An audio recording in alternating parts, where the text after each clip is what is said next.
Donc, c'est paracha Shlach Lecha, d'accord? Donc ça, vous connaissez déjà, tout. Envoie pour toi. On voit vraiment ici un exemple très très fort de Bechira, de libre arbitre. Ah voilà, Claire est là.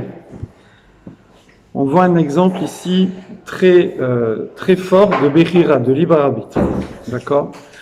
On est face, moi j'ai cette paracha à chaque fois, genre, franchement, je me dis c'est pas possible. On a loupé, c'est le plus grand raté de toute l'histoire. Parce que les deux grands ratés de toute l'histoire, bon, je parle pas de Adam Arishon avec... D'ailleurs, j'ai vu dans un shiur récemment, j'ai écouté un shiur de Rav Meir Eliyahu en Israël, et il dit que dans les psukim, quand on parle de l'homme, si on dit Ben Adam, d'accord, ça vient de... ça veut dire, on parle d'un niveau bas. C'est malheureux, parce que Adam Arishon a fauté, d'accord? Et quand on veut parler d'un niveau haut, on parle de Ish. En particulier ici, dans la paracha, justement, pour les Meraglim, les explorateurs, qui étaient des Nessim, des princes, c'était les plus grands de leur génération, parmi les plus grands de leur génération, oui. Alors on parle de Ish, justement, pour dire que c'était des personnes d'un très grand niveau. Et donc là, on est avec le Dor Dea, la génération de la connaissance. Alors nous on traduit comme ça en français, Dordéa. Ça fait joli, ça fait ceux qui connaissent, oui, Dordéa. Mais en vérité, en hébreu, Déa, c'est beaucoup plus que ça. Yedia, c'est comme on dit Adam, Yada et Rava. Adam Arishon a connu Rava. Rashi dit c'est un lachon riba, c'est un lachon d'affection, de lien, d'accord, de fusion, on va dire. Ça veut dire que Dordéa, c'est le Dor qui a vraiment fusionné avec la Kadosh Baruch Hu, qui était Davouk Bachem. Hein, je veux dire, grâce à tout le cursus d'avant, on va en reparler, et ce qui s'est passé, Matan Torah, Kriyat Yam Souf, les Makot, tout ça, c'était la génération, on ne peut pas imaginer une génération à un niveau plus élevé que ça. Oui.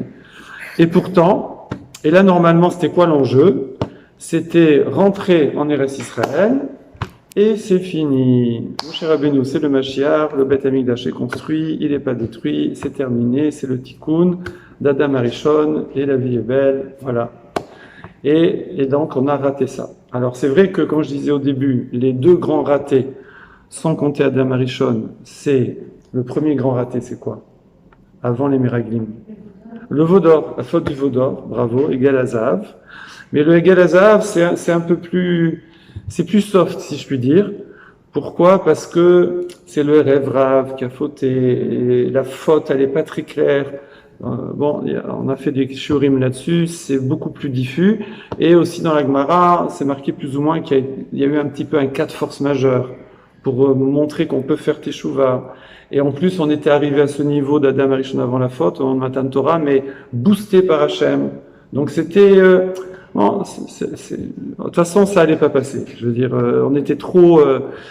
comme je dis souvent, petit exemple, c'est comme un enfant, on lui fait le puzzle, un petit bébé, enfin un petit enfant, pour lui apprendre, on lui fait le puzzle, et après on le défait, il le refait. C'est un peu ça. Hachem, il nous a amené à un niveau extraordinaire qui dépassait notre vrai niveau, pour recevoir le Matan Torah, la Torah, et ensuite, il nous a un peu lâché, et hop, on est revenu à notre niveau normal. Voilà. Donc ça peut se comprendre plus facilement. Mais là, par contre, les Meraglim, on peut pas comprendre. Donc, qu'est-ce qu'on fait quand on peut pas comprendre? On apprend. Voilà. En fait, on va pas chercher à comprendre comme des journalistes qui comprennent ce qui s'est passé, mais on va simplement apprendre des enseignements pour nous, sachant que ça va être un transfert, comme on dit, on n'est pas du tout à ce niveau-là, ça n'a rien à voir en vérité. Mais si la Torah nous raconte ça, c'est pour qu'on apprenne des choses. Donc voilà, donc déjà, ce qu'il faut retenir, c'est que on n'a pas, en hébreu on dit on n'a pas une asaga, on ne peut pas avoir une vraie perception de qui était cette génération d'Ordéa, de qui étaient ces Meraglim, ces Nissim, ces princes, du niveau où ils étaient, on ne peut même pas imaginer. C'est impossible, d'accord? Même le Gaon de Vilna, vous connaissez le Gaon de Vilna? Pas personnellement, vous avez entendu parler, oui. Le Gaon de Vilna, il dit que lui-même, il peut avoir une asaga jusqu'au Rishonim. voilà, il y a 1000 ans. Avant, il dit je peux plus. Et là, on est encore bien avant. D'accord? Bah, à ce moment-là, les méraglimes, c'était aussi inévitable qu'il faut si on prend les Alors, plus grandes sadikim et... non, pourquoi inévitable qu'il faute? Parce que c'est les plus grandes sadikim, mais si eux, ils ont réagi comme ça, c'est que c'était inévitable de réagir ainsi face à la situation.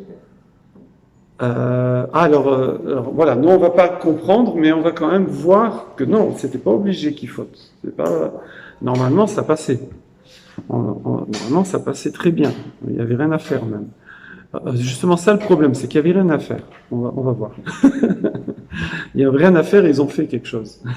Des fois dans la vie, hein, je veux dire, c'est bien qu'on n'a rien à faire. Pourquoi tu fais quelque chose? Il n'y a rien à faire. Vous allez comprendre, vous avez dû comprendre déjà ce que je veux dire. Ouais, ouais. Ok. Alors, pour encore un dernier petit point, pour réaliser qui sont ces Nessim, c'est que ces Nessim, ils ont été choisis, Beroar HaKodesh, par Moshe Rabbeinu. Donc, imaginez, c'est un beau diplôme, si je puis dire. Oui. Et ensuite, HaKadosh Baruch Hu a demandé pour chacun d'eux, Moshe Rabbeinu, j'ai dit quoi? Donc, Moshe Rabbeinu a demandé pour chacun d'eux à HaKadosh Baruch Hu si c'était bien lui qu'il fallait envoyer. Donc vraiment, ils ont la Haskama, voilà, le tampon. Ça va tomber, ça. Ils ont le tampon de Moshe Rabbeinu et d'Akadosh Baruch Hu, si on peut dire. Donc on ne peut pas faire mieux que ça. D'accord? Donc c'était le top des tops. Alors qu'est-ce que le Midrash il nous dit? Il nous dit Shlach Lecha, donc les Da'atra, donc ça c'est le Midrash, envoie pour toi. Ça veut dire que Hachem, déjà il a dit pourquoi vous voulez envoyer quelqu'un? Alors, je la fais vite. Hein. Hachem il vous donne un cadeau, il vous donne Eresraël, il vous dit allez-y rentrer, c'est pour vous, c'est la terre où coule le lait et le miel. Ouais. Donc il n'y a rien à faire. Il n'y a pas à envoyer des explorateurs, il n'y a pas à vérifier, j'offre un cadeau, on ne commence pas à déballer pour voir si ça me plaît ou ça ne me plaît pas. Encore entre nous, bon, c'est pas très élégant, mais vis-à-vis d'Akadosh Baruch Hu, vraiment ça se fait pas, quoi. D'accord? Voilà. Et Ani eni metzave lecha im tirse shlach. Donc le Midrash il dit que Hachem a dit à Moshe Rabbeinu, moi je te donne pas la mitzvah de le faire, l'ordre de le faire, mais si tu veux le faire, fais-le. D'accord? Les filles chez Baou Israël v'amrou, parce que les Israël, qu'est-ce qu'ils ont dit? Ils ont dit Nishlar anashim lefanenu. On va envoyer des hommes. Des hommes, on a dit des grands. D'accord?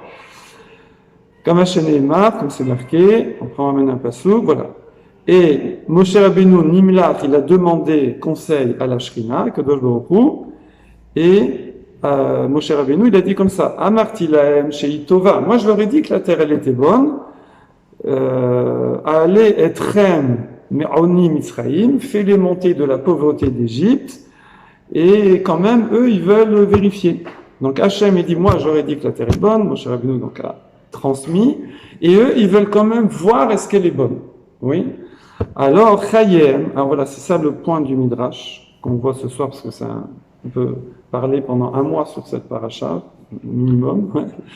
Mais Chayem, sur leur vie, Shani noten lahem makom litot. Hachem il dit, donc c'est des Midrashim où il y a la parole d'Hachem qui est imagée comme ça, que je vais leur donner, Hachem va leur donner makom litot, un endroit où se tromper. Donc je vais leur donner une épreuve. Ah, ils veulent vérifier, ils vont être testés. D'accord? Normalement, comme on a dit, il n'y avait rien à faire. Il fallait rentrer, c'est tout. Et tout serait très bien passé. Vous voulez faire quelque chose, trop d'ishtadlout, si on peut dire, alors vous allez être testé. Oui. Et d'ivrei amiraglim, les man, lo yerusha, et afin que vous n'allez pas en hériter. C'est-à-dire que cette génération n'est pas rentrée finalement. Il n'y a que les Lévi'im, les femmes elles n'ont pas du tout participé comme d'habitude, donc elles ont pas rentré là-dedans.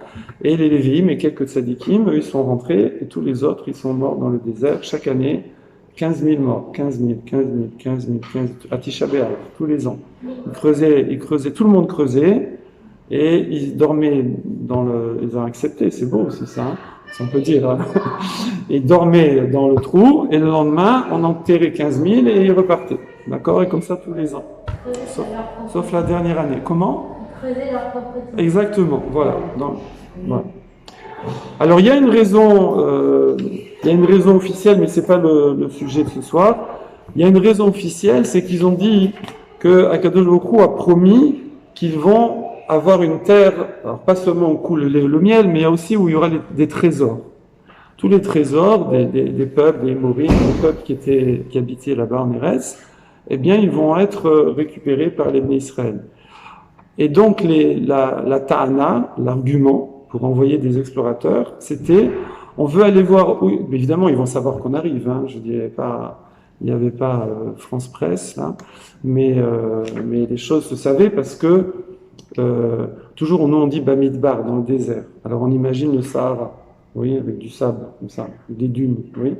Mais on voit pas du tout, c'était juste des endroits non habités, mais il y avait du passage, des caravanes, des commerçants, il y avait des endroits, il y avait des animaux, parce qu'on voit dans les Midrashim, tout, il y avait des animaux, d'accord? C'était pas comme ça, c'était pas le Sahara.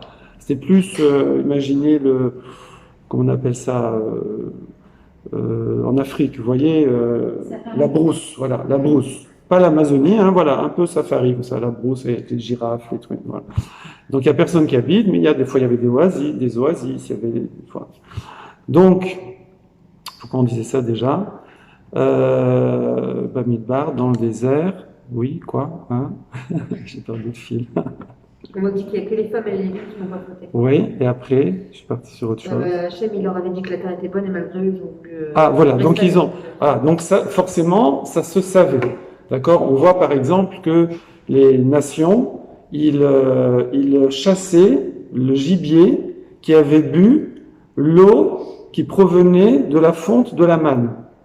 Donc on voit qu'il y a des animaux, on voit qu'il y a des liens entre les nations et les Israël. Donc c'était pour dire qu'ils savaient qu'ils arrivaient. C'était Yadoua, c'était connu.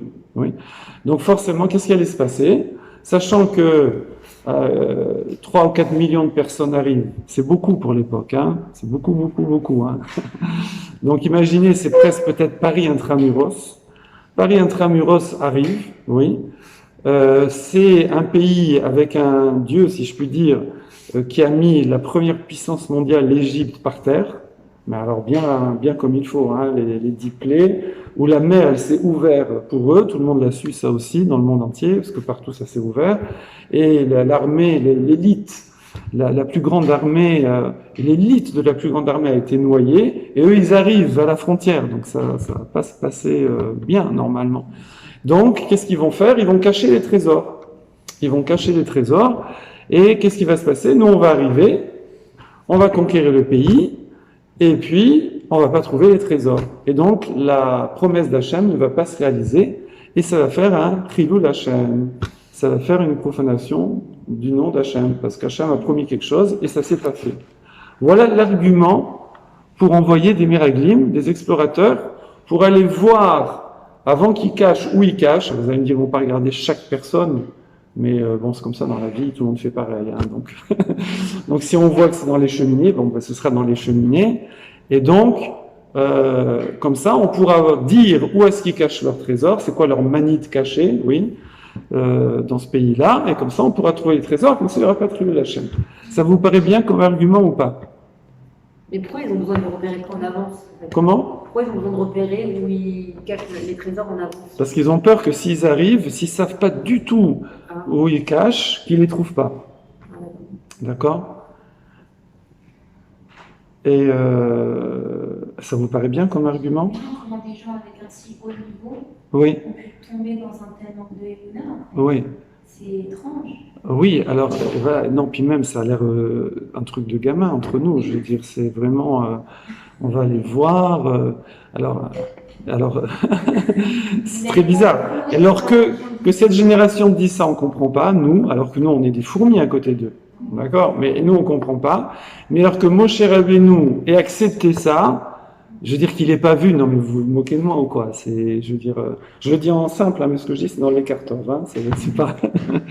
Alors, je veux dire, c'est pas possible. Comment c'est possible une chose pareille? Et là, on voit le pouvoir de la Bechira, le pouvoir du libre arbitre. C'est-à-dire qu'à Kadosh Baruch Hu, en fait, c'était quoi leur vraie raison? C'était quoi la vraie raison? Bon, alors c'est un peu compliqué, mais la raison des Meraglim eux-mêmes, des Nessiim, c'est que ils avaient peur de sortir de proximité particulière avec Hachem, dans le désert, où il y avait la manne, où il y avait tout, ils vivaient comme ça au-dessus de tout ce qu'on peut imaginer.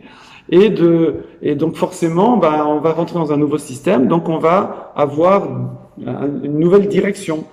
C'est comme ça, un nouveau gouvernement, des nouveaux princes, et eux, ils vont perdre leur poste. Évidemment, Kartov, il dit, là on le décrit de façon crue, d'accord? Mais ce que les textes nous disent, oui, en fait, ça correspond, il dit à dak bedak, c'est de la finesse de la finesse. C'est-à-dire que la Torah, elle va toujours exagérer pour mettre au niveau de tout le monde des choses extrêmement fines. Quand par exemple, Réhouven, c'est marqué dans la Torah qu'il a dormi avec sa maman, d'accord? Mais non, c'est pas ça. On dit il a tourné autour de la tente quand il a vu que Yaakov Avinu a pris ses affaires de chez Rachel et il l'a mis chez Bila, la servante de Rachel, au lieu de la mettre chez Léa, sa maman. Il avait 4 tantes, d'accord? 4 épouses, et ses affaires principales, je sais pas ce que c'était, étaient dans la tente de Rachel. Et quand Rachel et Nifteret, au lieu de les mettre dans la tente de Léa, qui sont les deux femmes qui ont un autre statut que les Bila et Zilpa, il a mis chez Bila. Et donc Reuven n'était pas content, donc on dit qu'il a marché comme une manif, vous savez, il a marché autour de la tente. Mais la Torah, elle va traduire ça de façon extrêmement forte, parce que par rapport à leur niveau, c'est quelque chose d'énorme, voilà. Mais à leur époque, c'était quelque chose de extrêmement fin. Donc évidemment, donc ces dialogues-là que nous on a, entre guillemets, c'est comme on dit encore une fois, on cherche pas comment ça s'est passé. On cherche pas à comprendre. On va juste apprendre pour nous. Donc pour apprendre pour nous, il faut du gros, vous voyez. On va pas faire sinon on verrait même pas quel est le problème. Donc c'est pas du fin. Voilà. Ça c'était un peu pour planter le décor.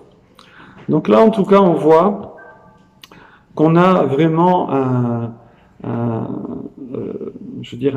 isaïon, une épreuve vraiment de libre arbitre. Et c'est sur du finish. Moi, je ne sais pas si vous avez remarqué, mais ça arrive souvent que à la fin de quelque chose, il y a un truc qui bloque. C'est n'importe quoi, oui. Ça veut dire on est là, on a avancé, on va finaliser le processus, et bing, ça bloque. On dit qu'il y a deux moments où il y a plus de tests. Il y a au début, de démarrer, c'est marqué Kol Atralot Kashot, tous les débuts sont difficiles. Et après, on dit aussi que quand quelqu'un finit une mitzvah, alors quand des fois il y a c'est un ta'alir, il y a eu un processus pour faire quelque chose, une mitzvah, eh bien on met Beshem Gomra, on met au nom de celui qui finit. Parce que finir aussi c'est difficile. C'est pour ça qu'un Sefer Torah, par exemple, on garde les dernières lettres et après on les donne pour celui qui a fait écrire tout le Sefer Torah et tout, parce que celui qui finit, c'est difficile de finir, d'accord? Un finisher, on dit ça en marathon. Donc c'est dur de terminer quelque chose. Commencer, c'est difficile. Après, une fois qu'on est dedans, ça roule, mais après, à la fin, pour terminer quelque chose. D'ailleurs, des fois, il y a des gens qui disent, non mais celui-là, on peut pas s'appuyer dessus, il termine jamais rien. Vous avez déjà entendu ça. Vous n'êtes pas concerné, j'espère. Il termine jamais rien. Vous voyez par exemple un homme qui cuisine et une femme qui cuisine, par exemple. C'est quoi la différence? Vous connaissez? Non, vous savez pas, vous saurez bientôt, vous êtes Hachem. C'est que l'homme, il finit pas, ça veut dire... Le mari ne nettoie pas. Comment? Le mari, quand il a fini, il ne nettoie pas. Exactement, il finit pas, bravo, voilà. Madame Lévy, elle a donné la réponse. Jeune marié, mais déjà au courant. Vous passerez bonjour à Monsieur Lévy. On les répétera pas. Donc, aller jusqu'au bout. C'est pareil les enfants. Quand on dit range ta chambre, oui. Alors, range ta chambre. Alors il a du mal à commencer. Il commence pas. Il commence range ta chambre. Ouais. Après, ça y est, je sais pas, on a trouvé une astuce. Il a commencé, mais à la fin, il n'a pas fini. C'est-à-dire termine. Ouais. Donc nous, faut savoir que l'Yetzirah, rien que le savoir, ça peut aider. Par exemple, c'est tout bête, c'est que quand j'ai du mal à commencer, je me dis, c'est normal. Pour l'instant, mon but c'est de commencer, c'est tout. Après on verra. Si je veux, j'arrête après. Comme ça diminue la pression. Et on commence, une fois qu'on est dedans, c'est bien. Oui. Et après, il faut savoir qu'à la fin, ça va résister. Et là, il faut finir. Donc ça, on voit ici un test de libre arbitre. Mais c'est pas le sujet principal que le Lekartov développe et que je veux partager avec vous. Ce que le Lekartov ici développe, quelque chose d'incroyable, c'est qu'il va comparer l'incomparable. Ah, jolie la formule, je la refais. Il va comparer l'incomparable. Oui. C'est quoi l'incomparable? C'est d'un côté la génération la plus grande qui soit, de toutes les générations, les hommes les plus grands qui soient dans cette génération, et une femme qui n'est pas juive, qui n'a pas vécu ni les Makotes, ni tout le... Oui, parce que c'est moi, j'ai oublié de dire, mais cette génération-là, pourquoi elle est si grande aussi? Parce qu'il y a 400 ans de training derrière. Il y a eu, bon, je ne vais pas répéter, mais il y a eu, voilà, Abraham, Yitzhak, Yaakov, toutes les épreuves et tout, l'exil d'Égypte, l'esclavage, et toutes les épreuves, après tous les miracles des Makot, Kriyat Yam Souf, Matan Torah, il y a eu tout ça. Il y a une sélection de fous, d'accord? Donc il y a eu tout ça. Et ben et ça mène après au top des tops des tops, qui sont les miraglim, les nessim, qui vont être envoyés. On essaie de décrire, mais on n'a pas idée du niveau de ces personnes, d'accord? Eh bien, le Lekartov, il compare à une femme qui n'a pas connu du tout ça, parce qu'elle n'était pas en Égypte, elle n'était pas juive, elle habitait à Jéricho, d'accord? Et elle était zona. C'est ce que c'est une zona? Oui, voilà, une prostituée. Alors, voilà, on dit, voilà, Rachel. Et elle a rien vu, elle a que entendu, comme tout le monde, quoi, les nouvelles, les news, oui, sur BFM. Donc comme ça, rapporté par les gens, les marchands, et puis quand il y a eu Matan Torah, quand il y a eu Kriyat Yam Souf, c'est marqué que chacun demandait à son marabout, leur sage de leur peuple, ils demandaient ce qui se passe, et eux ils savaient, d'accord, ils avaient comme ça cette connexion, et chacun de ces miracles aussi a eu une manifestation dans le monde entier. Il y a eu c'est passé également dans le monde entier. Les eaux se sont ouvertes, et les oiseaux ont arrêté de chanter, etc., etc. Donc, elle est au courant, c'est tout. Elle est, entre guillemets, au plus bas niveau qui puisse exister, c'est aubergiste, voilà, pour être soft, et en même temps, de l'autre côté, on a les miraglim, les nessim. Et qu'est-ce qui va se passer? Les nessim, eux, comme vous avez dit, à leur niveau, c'est fin, mais vont manquer d'émouna, vont trébucher, ne vont pas rentrer en Eretz Israël, d'accord? Et après, ça met une discussion est-ce qu'ils ont eu la Maba ou pas, ça va jusque-là, d'accord? Donc ça, c'est à eux, d'accord? Et de l'autre côté, on a Rachav, qui, elle, va rentrer en Eretz Israël, oui, se marier avec qui? Yoshua. Et avoir des descendants dans le Sanhedrin, des prophètes, c'est pas possible. Mais comment c'est possible? Elle va se marier avec Yoshua 40 ans plus tard ou maintenant? Oui, alors c'est 40 ans après, évidemment. Elle va attendre pendant 40 ans, parce qu'en fait, elle a appris tout de suite. Tout de suite, elle a fait tchouva, si on peut dire, elle a adhéré à ça, et elle a attendu patiemment 40 ans, oui.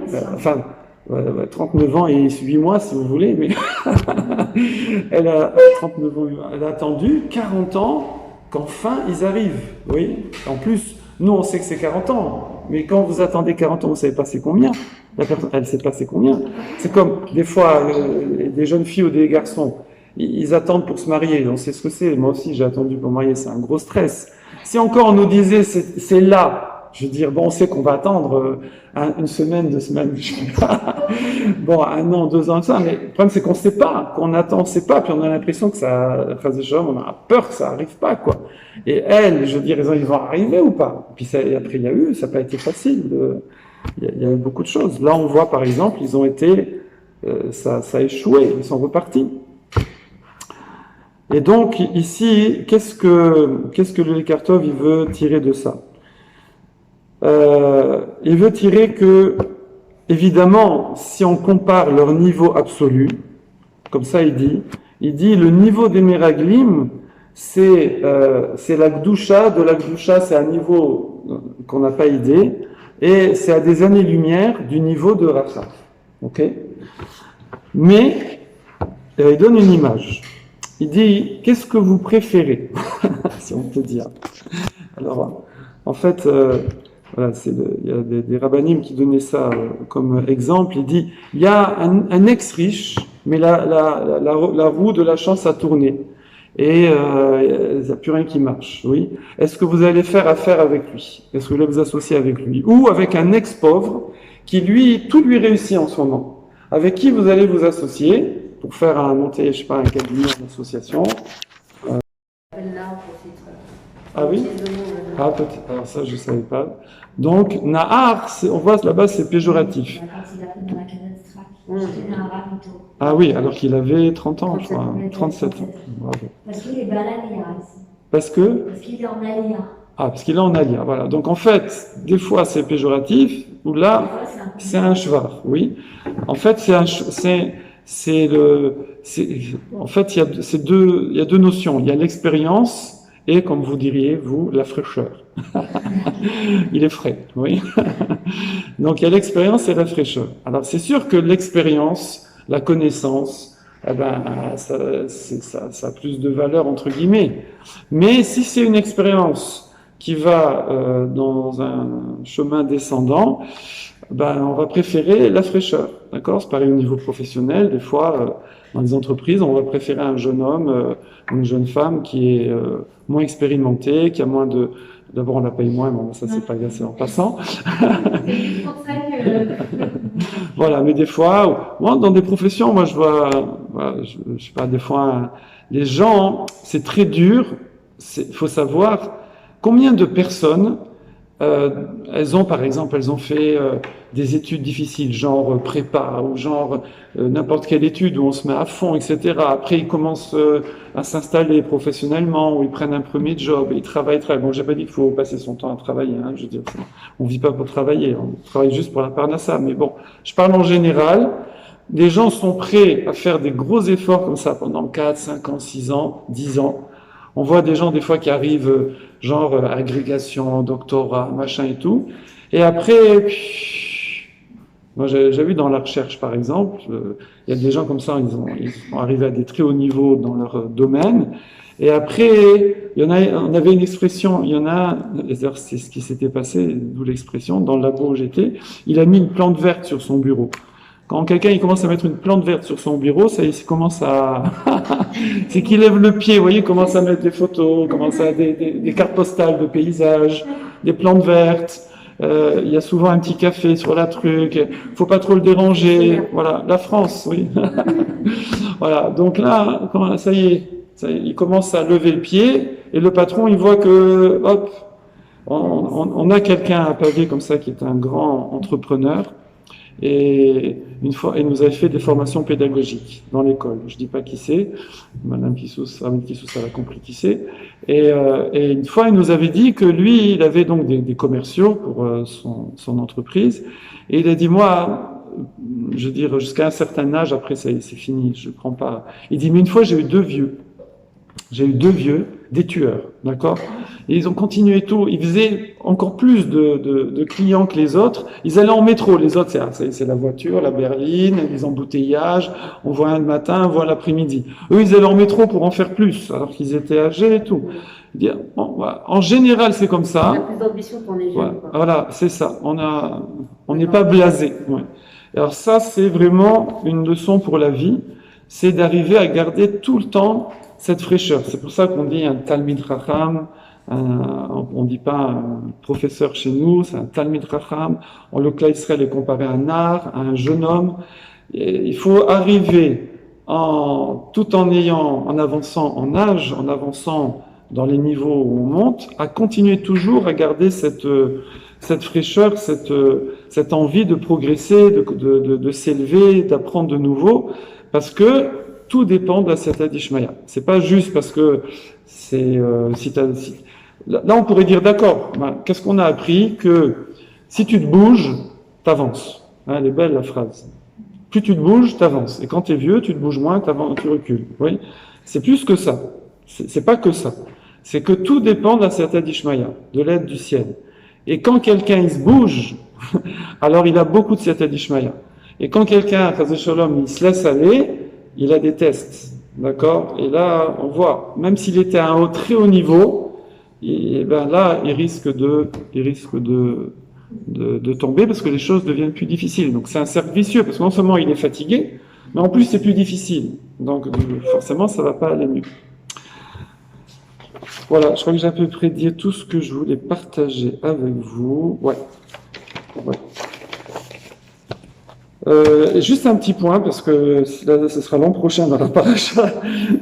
C'est ici aussi dit quelque chose que j'avais jamais vu. Vous savez qu'il y a le principe du shochad. Le shochad, c'est le pot de vin, d'accord? Donc ici, eux, ils avaient un shochad entre guillemets. C'est que ils avaient peur de perdre leur poste, pour dire les choses simplement. Oui. Et on dit que le shochad, ça aveugle même le plus racham. Oui. Même Rav Echad Wasserman, il dit comme ça, il dit c'est une loi dans la nature. Il dit même Moshe Rabbeinu, s'il recevait un shochad, il serait influencé. Même un grand dayan, l'histoire dans la Gemara, s'il recevait rien qu'une pomme, il pouvait plus juger. D'accord? Ça, c'est fini. Il y a plein d'histoires comme ça pour illustrer ça.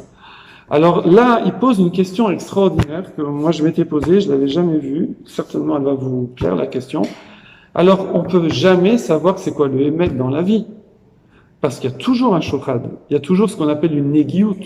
On est toujours, comment on dit en français, on a toujours un intérêt, un parti pris. Donc, alors on ne sait jamais c'est quoi le émet. Qu'est-ce que vous répondez à ça? Comment on fait alors?